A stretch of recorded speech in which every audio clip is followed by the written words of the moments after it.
Wouldn't you if you knew that a family member or someone else made disturbing comments to you or that you menacing comments on the internet? Why would you not make sure they did not have access to guns to do harm to themselves or someone else? It will be bipartisan. In addition to the legislation which we passed yesterday, I was very proud of the bipartisan work that was done to pass this legislation. Of course, we're prayerful about what the Senate may come up with and are eager to hear what that is and to work together with them to turn it into the law of the land to protect the children. It's always, as I say, of, by, and for the children. Little did we know when all of this started so many years ago that children would be testifying to bearing witness to murder in their classrooms and the measures that they had to take to protect themselves. So for the children, we were pleased that yesterday we were able to pass legislation to lower the age for someone buying an assault weapon. Now, mind you, to buy a pistol, you have to be 21 years old, but to buy an assault weapon, you have to be 18. So it is a handgun 21, an assault weapon 18. Raise the age so that everyone has to be 21 years old, and we take assault weapons out of the hands of teenagers. Again, we were very pleased to have the legislation passed in a bipartisan way for the safe storage of guns. We're banning high-capacity magazines, which are designed to massacre. We're glad to have the two pieces, initiatives that were executive orders under President Trump, the bump stock loophole, closing that, and under President Biden, the ghost bills, enshrining both of those into law rather than just as executive orders. So we're very pleased at the progress that was made on the floor of the House and are eager and prayerful as to what the Senate, in a bipartisan way, for legislation that can pass the Senate, that can make a difference to save lives for the children. I'm also pleased that the Senate had a bill to proceed with the PACT Act. This is so important to our veterans and therefore to our country. The PACT Act is legislation that we passed in the House and sent to the Senate. They had 86 votes to clear the way to proceed, and hopefully that they will proceed soon. What that is to say that our veterans, our men and women in uniform who have been exposed to burn pits will now have an opportunity to have the respect, the care, and the opportunity they need to help them. Many of them have cancer, so in other words, not to have them prove to an almost impossible degree that they were there and that it happened. John Stewart has taken the lead on this. You probably saw some visibility about it. We passed it a while ago, but the Senate overwhelmingly, in a bipartisan way, has voted now to proceed. We are also working now next week. We will be having legislation on the floor that will talk about how we lower cost, how we address inflation, and how we reduce the deficit. I'm very pleased that we'll be bringing up the Ocean Shipping Reform Act, which is a bill to address the supply chain shortages that we have. When supply is short, costs are up. That important legislation has already passed the Senate, so we will be passing it in the House. We had our own version here, but in the interest of proceeding, we're going to take up the Senate bill that lowers cost for American consumers. We're also dealing with issues that relate to agriculture coming out of the Ag Committee, whether we're talking about more competition and a spotlight on what's happening in poultry and meat and all the rest of that. When we're talking about lowering costs at the pump, we have already done our price gouging legislation and a market manipulation legislation, but we will also be doing more in terms of legislation to lower the cost of the kind, to make further action to lower prices by making it cheaper, cleaner, unleaded 88 more available. And again, that's something that springs from a large number of members in our caucus that in many states has already been making a difference. So it is, again, inflation, lowering costs, reducing the national debt, very important, addressing the needs of our veterans, which is an ongoing responsibility that we have. But there's absolutely no question that this week has been very much about gun violence. If you go back a month or so, you might not have projected that that would be all-consuming now, but it should be all-consuming all the time. Because as people talk about this is happening again and again and again, it really isn't. It's happening once, continuously. It's always happening, and we have to make it stop. And this legislation that we passed yesterday is very powerful in making a difference. Hopefully some of it will be part of what the Senate does, but we don't know. It's their negotiation, and we look forward to it. We have great confidence in Chris Murphy, our former member of the House. He has made this his life's work, part of his life's work in Congress, having suffered the Newtown massacre in his district, as I say, where little children practically just out of diapers were shot down. So we talked about gun violence, protect our kids, what we did yesterday. I just want to say this because I don't know if you saw the hearing yesterday, and you wonder why anybody who had seen the hearing might not be more supportive of stopping the violence. But Mia Cirillo, she covered herself in her friend's blood so she could pretend to be dead during the Uvalde shooting. A little girl. Again, in my own district, a fifth grader, she lost both of her parents in gun violence, separate instances. Fifth grade, she spoke at a rally about stopping gun violence. Little children are testifying. But yesterday, again, Zanetta Everhart, her son Zaire, was shot 4 times. He survived, almost killed. He survived what they viewed as a racist massacre. And I'll just close by saying we were so honored to have the presence here this week of Gabby Giffords, such a heroine for us in our country, such an inspiration, challenging the conscience of the Congress to do something. And in our own Congress, Lucy McBath, who suffered the loss of her own son, being such an inspiration and challenge again to the members to do the right thing. I think that both of them made a big difference in our success yesterday. And as we go forward, any questions? Madam Speaker. Madam Speaker. On January 6th, the committee tonight, do you believe the committee will be able to reach the big chunk of Americans who've decided they just don't care about this anymore? I don't think that that's the case. First of all, let me just thank the members of the committee. They have been hard at work doing their patriotic duty to seek the truth, and we will see that revealed. I don't know, I've kept my distance from the committee, so I'll be watching just as everyone else is to see the presentation.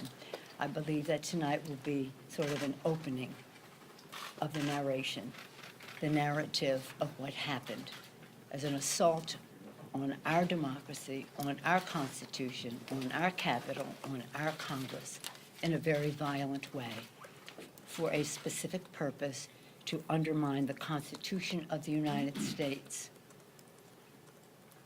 on a day set aside for the peaceful transfer of power. Can I rephrase that then? Do you worry, let me rephrase that then. Do you worry at all that there is this chunk of people who've decided the work of this committee isn't particularly important and that they know what happened on the 6th? I do not know that. I know that there are people who would like it to go away, some of them in this very Congress, but I don't stipulate to what you have said, no. Madam Speaker. Madam Speaker, Madam Speaker, I was wondering what the status of the Senate bill to protect Supreme Court justices is in the House, and your thoughts on Justice Kavanaugh. Right, we had, well, the justices are protected, as you all know. We were awaiting language from the Senate so that we could be completely up to date as to what they wanted to do. That's in the works. Mr. Hoyer's running that show, and if we had hoped that we could do it today, but we certainly will do it at the beginning of next week. Madam Speaker, Madam Speaker. Yes, ma'am. Cassie Simeon with Spectrum News. California had very low turnout on Tuesday for the elections. Oh, you're talking politics now? Oh, yes, we're talking Okay, politics. well, we do that at a minimum under the dome, but anyway. But I ask you if you worry that the Democrats' message is getting lost when it comes to voters, kind of talking about what Garrett mentioned, do you think people are disinterested in politics due to what's happening here No, on I don't at Capitol Hill? all. In fact, what I see is something quite different. Now, sitting here in Washington, D.C., you may draw some conclusion based on sitting here in Washington, D.C., but what we see around the country is a real interest in what comes next. They're very concerned about our democracy. They're very concerned about our freedom, whether we're talking about a woman's right to choose or the freedom to walk down the street without, or send their children to school without being endangered. They're very interested in the kitchen table issues, which have always been the heartbeat of the Democratic Party. How we're going to pay the bills, pay the rent, pay for food, pay for education, whatever the subject is. The issues that keep people awake at night are the decisions they make at that kitchen table. So we see something quite different. And I don't stipulate to your characterization of the public mood or yours. I do know that elections that happen now have a lower turnout than those that happen in November, and we expect to have a big turnout in November. And we have absolutely no intention of losing the House. Madam Speaker. Yeah, Madam Speaker, the most recent bill that passed yesterday passed on a bipartisan basis. And on top of that, you just had the red flag legislation that. yeah, and that's bipartisan. Right, and that's bipartisan too. How do you think that portends for the future of the bills in the Senate, that they can pass on a bipartisan basis? Are you in any contact with any of the senators about it? And how confident are you that one piece of legislation, because it looks like the red flag legislation is going to pass, or there's going to be some red flag laws in the Senate. How positive that? Well, you know more than I do. I don't know what will come out of the negotiations in the Senate, but I have confidence in those who are negotiating in good faith on both sides of the aisle, and we are eager to see what that will be. Hopefully, it will contain some of the measures which we think are life-saving in our legislation, but I don't know what their negotiations are because they are privy to the Senate. Madam Speaker, Can I bring a little bit more? They seem to be talking about red flags, school safety, mental health, bolstering the mental health network, incorporating juvenile records into background checks. And that's the broad outline of what they've said. Is that right? Yes, You it know is. more than I do, because I don't have that knowledge about what they may do. But I will say this, that if it's life-saving and can make a difference, and they have bipartisan support for it, then we would welcome it, even though it won't be everything that we want. But we cannot have subterfuge. We can't have them say, well, it's about this and it's about that. No, it's about guns. And it's about other things too. But we cannot avoid the fact that it's about guns, their availability, at what age, and what condition in terms of the person who's yes, sir. Thank you. Do you think that, in light of these hearings that are coming up, do you think that in the fall that democracy, that what happened last January is on the ballot, or is it these kitchen table pocketbook issues that you mentioned that a lot of Americans are dealing with right now? Thank you so much for asking a substantive question. It's so refreshing. Yes. Who let you in here? I don't know. I think it's always about the kitchen table issues, because these are what moves somebody to vote. Yes, it's about our democracy that is on the ballot. They assaulted the Capitol. They are undermining the elections by voter suppression and nullification of elections and the rest.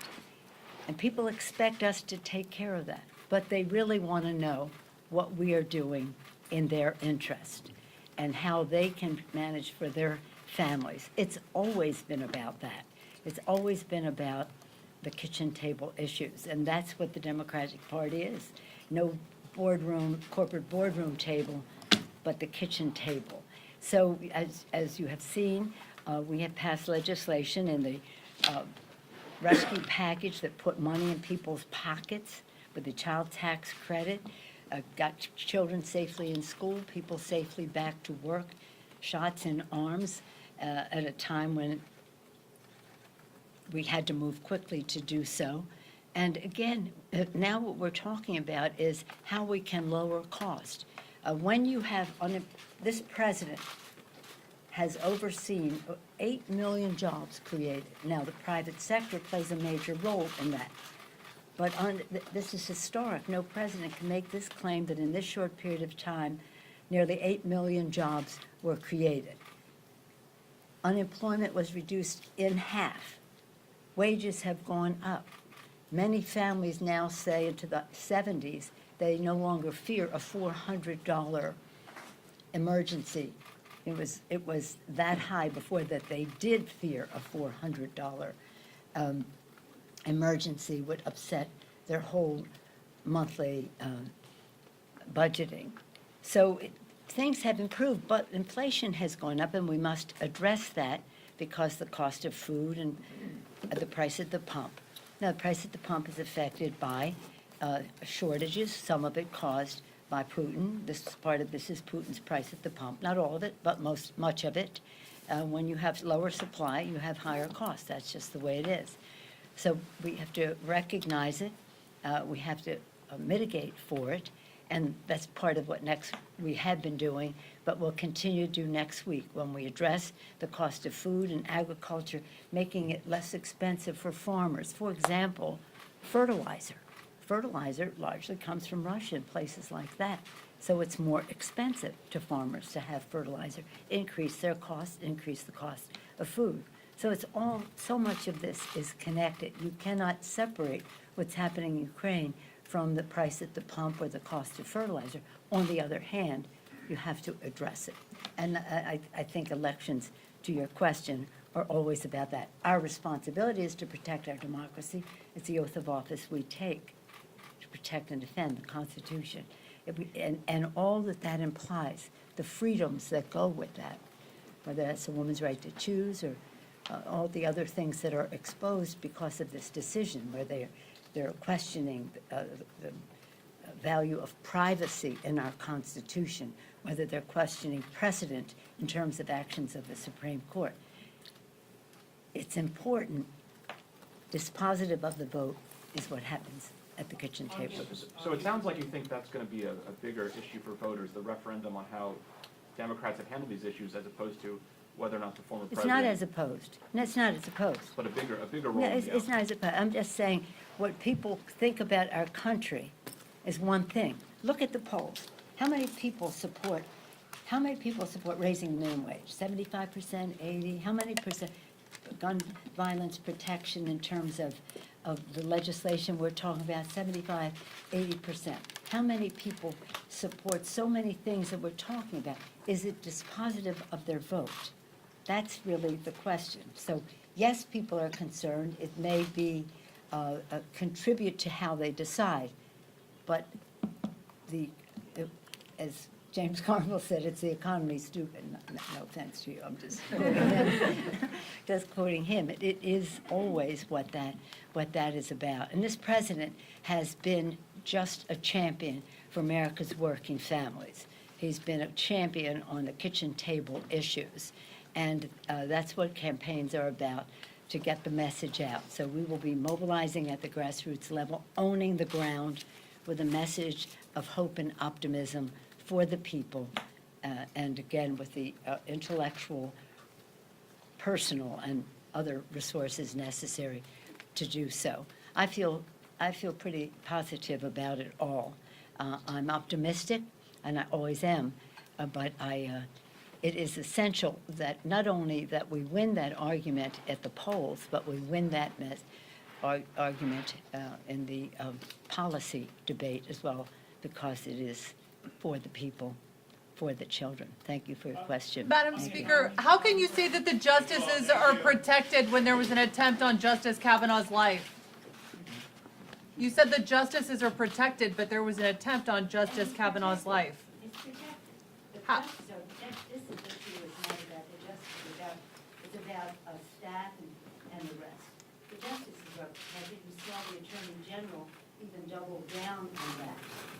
But this is about security for the justices. An armed man showed up near Justice Kavanaugh's house to try to. They're working together on the bill that the Senate will be able to approve of, because that's what, we can pass whatever we want here. We want it to be able to pass the Senate. So I don't know what you're talking about, because evidently you haven't seen what the debate is, and not debate, but what the language is. There will be a bill, but nobody is in danger over the weekend because of our not having a bill.